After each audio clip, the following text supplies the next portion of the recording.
Aujourd'hui, on parle de beaux mecs, d'amour, des séductions. Enfin, on parle d'amour, quoi. Love.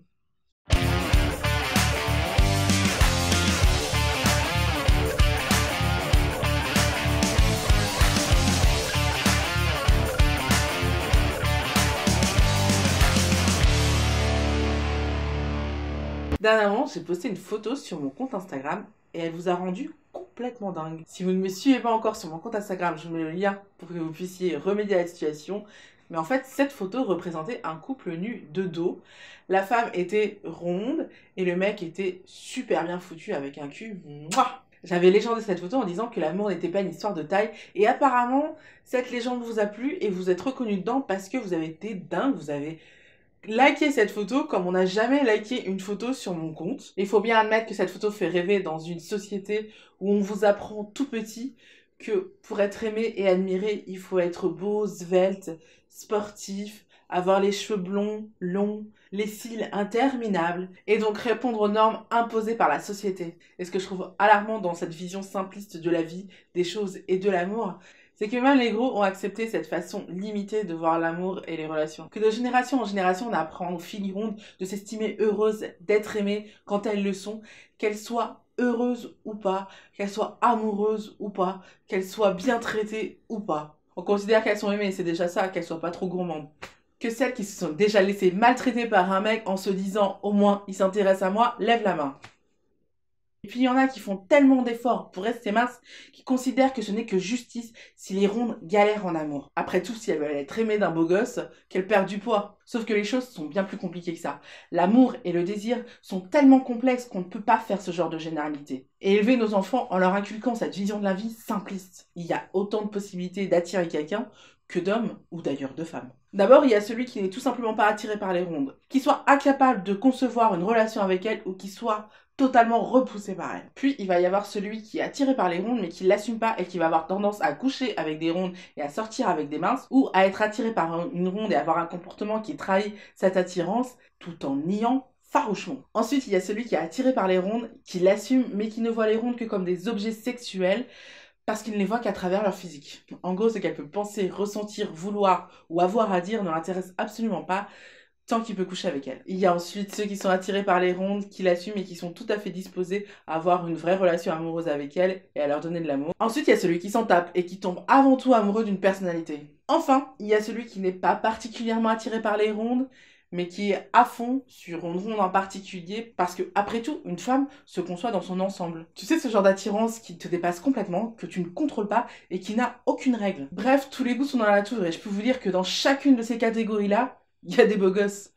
Merci Seigneur. D'ailleurs, avec l'expérience, je me suis rendu compte que les mecs qui n'étaient absolument pas attirés par les rondes étaient beaucoup moins nombreux que ceux avec qui il y avait moyen de moyenner. Du coup, dans la mesure où tous les goûts sont dans la nature et qui sont juste pas intéressés par les rondes, je ne vais pas parler d'eux dans cette vidéo. Je vais plutôt m'intéresser à ceux qui sont capables de s'affoler devant des courbes voluptueuse. Des beaux mecs qui semblaient s'intéresser à moi et qui finalement me disent qu'ils ne veulent pas sortir avec moi ou qu'ils veulent bien que du sexe avec moi. Honnêtement, jusqu'à ce que je rencontre mon mec actuel, c'était l'histoire de ma vie. Au point que j'en venais à me demander si j'étais pas totalement érotomane. Tu m'aimes?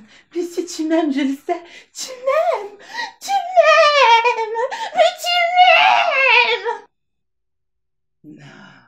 Et honnêtement, j'avais tendance à être ulcérée par la lâcheté des mecs concernés. D'ailleurs, soyons honnêtes, on les juge tous en se disant que c'est des connards. Et puis en discutant avec quelques abonnés masculins, je me suis rendu compte à quel point c'était difficile pour les mecs de s'afficher avec des rondes. Faut le bien admettre, entre filles, on se charrie rarement, surtout sur le mec des autres. Mais entre mecs, oh là là, ça joue toujours à qui aura la meilleure vanne et qui pissera le plus loin. D'ailleurs, moi-même, ayant grandi avec un grand frère, j'ai toujours le réflexe de charrier les mecs, alors qu'avec les filles, ça m'effleure même pas l'idée. Ce qui est débile en fait quand on y pense. Note pour plus tard. Arrêtez de charrier tout court. Bref, entre eux, les mecs sont impitoyables. Et si entre filles, on évite soigneusement toute remarque humiliante sur les copains des copines, les mecs, eux, adorent ça. Comme s'ils avaient un droit de regard sur les choix amoureux de leurs potes. Et il faut bien admettre que même si la plupart du temps il s'agit de blagues bon enfant, ça traduit quand même l'idée qu'un homme se doit d'être avec une femme bombesque, que la valeur d'un homme se mesure à la beauté de sa femme, et que donc les femmes sont réduites au rôle de trophée de leur amoureux. Et comme ces mecs-là sont un peu limités, Et ben pour eux, il n'y a qu'un style de beauté, donc forcément être avec une ronde, c'est un peu la loose. Peu importe si la demoiselle a des cils interminables ou une poitrine à faire bander un mort. Du coup, au lieu de juger les hommes qui avaient du mal à aimer les rondes au grand jour, j'ai eu envie de m'intéresser à ce qu'ils entendaient au quotidien pour peu qu'ils s'intéressent de trop près à une ronde. J'ai donc relevé mes manches, interrogé des abonnés, contacté des ex, interrogé mon propre mec pour comprendre l'étendue du problème, et je dois bien dire que j'ai été horrifiée. Parce que moi, si j'entends un quart de ce qu'ont entendu les mecs que j'ai interrogés, mais le gars qui dit ça, je lui brise les rotules. Au quotidien, ils entendent des trucs du genre je ne savais pas que tu avais un permis de poids lourd. Ou tu es prête pour la guerre avec ton tank. Ça fait quoi d'avoir une meuf qui fait 3 fois ton poids? Bah, je sais pas, ça fait jouer, connard. T'as un limbago? T'as fait porter ta meuf ou quoi? Bon, moi personnellement, rien que ça suffit à me faire sortir de mes go, que ce soit clair. En revanche, les mecs que j'ai interrogés m'ont dit bon, c'est pas méchant, c'est de la vanne, voilà. Mais quand on sait que c'est au quotidien et à longueur de temps que les mecs entendent ça, je peux comprendre celui qui a envie d'être tranquille. Honnêtement, après avoir entendu ça, je peux comprendre les réticences de certains mecs à assumer l'attirance qu'ils ont pour des formes. Parce que sinon on a l'habitude et qu'avec le temps on a développé un système de défense anti-fat shaming, pour eux, c'est nouveau. J'ai donc m'adressé directement à eux en leur disant que les rondes ont besoin de leur amour et qu'ils ont le droit d'être attirés par elles, que la plupart des mecs qui font ce genre de réflexion pensent le contraire de ce qu'ils disent. Vous savez d'ailleurs ce qu'on dit sur les homophobes les plus virulents. En général, ce sont des refoulés. Et de toute manière, tous les psychiatres s'accordent à dire que le secret du bonheur, c'est d'apprendre à s'accepter tel qu'on est et de s'écouter. N'oubliez jamais que les conseilleurs ne sont jamais les payeurs et que si vous aimez les fesses rebondies, les hanches bien dodues et les poitrines bien pleines, personne n'a rien à y redire. Dans la mesure où j'ai personnellement développé un sacré arsenal anti-vanne de merde, je me suis dit que ce serait peut-être utile de vous donner quelques-unes de mes astuces pour remettre les gens à leur place. Le secret est de réagir vivement tout de suite et de jamais rien laisser passer. Il va donc falloir, à partir de maintenant, vous armer de courage. La prochaine fois que quelqu'un s'avisera à faire une réflexion sur vos choix en matière de femme, ne rigolez surtout pas. Répondez-lui de la manière la plus cinglante et la plus humiliante possible pour bien lui faire comprendre que sa réflexion est tout à fait minable et que vous ne l'acceptez pas. Le but est d'appliquer le principe de l'arroseur arrosé et de faire en sorte que celui qui voulait humilier soit en réalité celui qui est humilié. Mais il est également de faire comprendre à toutes les personnes présentes ce jour-là, parce qu'en général ce genre de vanne se fait en public, et que ça nous fait absolument pas rire et que s'il prend à l'un d'entre eux l'envie de vous charrier à ce sujet, c'est assez risqué péril. Exemple, si comme à un de mes abonnés qui se reconnaîtra et que j'embrasse au passage, on vous dit t'as pas peur qu'elle t'étouffe au lit la grosse? Répondez-lui un truc du genre alors je sais que tu n'as pas l'habitude de baiser grand monde, mais il faut que tu saches que, mince ou pas, quand une fille fait l'Amazone, elle ne s'assied pas vraiment.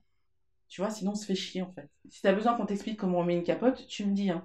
Ou si on vous dit, comme on a dit à ce même abonné, bah t'as pas peur qu'elle te bouffe la bite, la grosse, tellement à la fin? Répondez-lui, bah de toute évidence, contrairement à toi, elle a un cerveau. Par contre, à force de dire des choses aussi méprisables sur les filles, à ta place, j'aurais peur que l'une d'entre elles me coupe la bite. Ou alors vous pouvez noter cette phrase qui marche à tous les coups. Sinon, si c'est pour dire des trucs aussi minables, tu peux aussi fermer ta gueule, merci. Épargnez-nous. N'ayez pas peur d'être méchant, mais ne vous rabaissez pas à faire des vannes sur le physique. Vous ne pouvez pas reprocher à quelqu'un quelque chose que vous faites vous-même. Une fois que la douche froide en public a été effectuée, pour bien enfoncer le clou, vous devez prendre la personne entre quatre yeux et lui dire que vous comprenez tout à fait qu'il ne soit pas attiré par votre target ou par votre amoureuse, tout comme vous, vous n'êtes pas attiré par celle qui l'intéresse, mais que c'est quelqu'un de bien, que vous appréciez, et que du coup, en l'insultant, il vous insulte aussi, et que ça, c'est la ligne rouge à ne pas dépasser. Alors je sais que ça semble brutal, et qu'il faut énormément de courage pour faire ça, mais je vous assure que ça vaut le coup.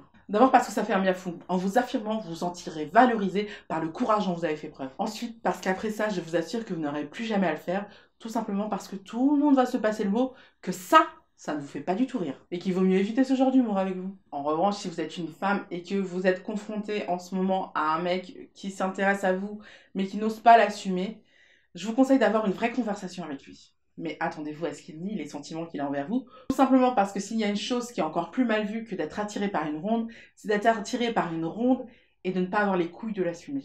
Vous pouvez également lui montrer cette vidéo. Dans le doute, ça pourrait marcher, je sais pas moi. Mais si rien n'y fait, je vous conseille de le laisser partir en vous souvenant que c'est sa perte, certainement pas la vôtre. Car même si vous n'êtes pas parfaite, vous avez forcément des qualités qu'un jour un autre saura voir. D'ailleurs, personne n'est parfait. Tout le monde doit assumer un physique qui préférerait être différent. Et à l'heure où les femmes reprennent le contrôle de leur corps et refusent d'être résumées à un objet sexuel, la prochaine étape, c'est quand même que les femmes arrêtent de ne se voir qu'à travers leur physique et arrêtent d'accepter que les hommes les considèrent comme des trophées.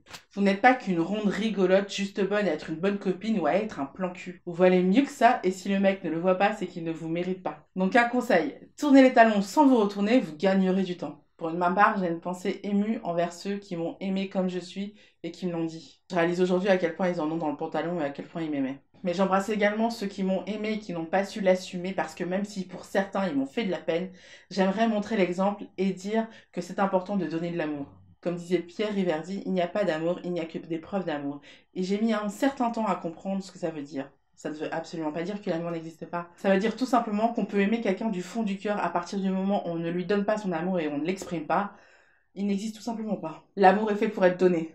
Or, si vous aimez quelqu'un, ça veut dire que cette personne mérite cet amour.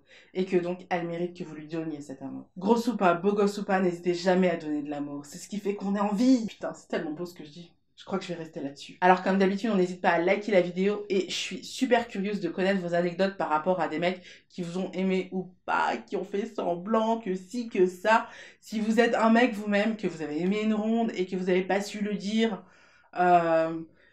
ou pas, si vous êtes un mec que vous aimez les rondes et que vous en avez rien à carrer de ce qu'on peut penser de vous, surtout n'hésitez pas à nous dire, franchement, ça fait toujours du bien de voir ce genre de choses, d'entendre ce genre d'histoire, ce genre d'anecdotes, franchement, ça fait qu'on se sent moins seul, tout bêtement, ça fait voilà, qu'on se sent ensemble et qu'on est une belle communauté. Pour ma part, je vous fais de très très gros bisous. Attends avant d'arrêter toi. Eh toi là. Ouais toi là, je te vois là. T'es toujours pas abonné. Comment ça se fait? Bon allez, clique ici, tu verras, on s'éclate bien ensemble. Sinon pour les autres, vous pouvez aussi voir et revoir ma vidéo sur les 7 super pouvoirs de Atocha ou celle sur la vraie vie des youtubeurs. À bientôt!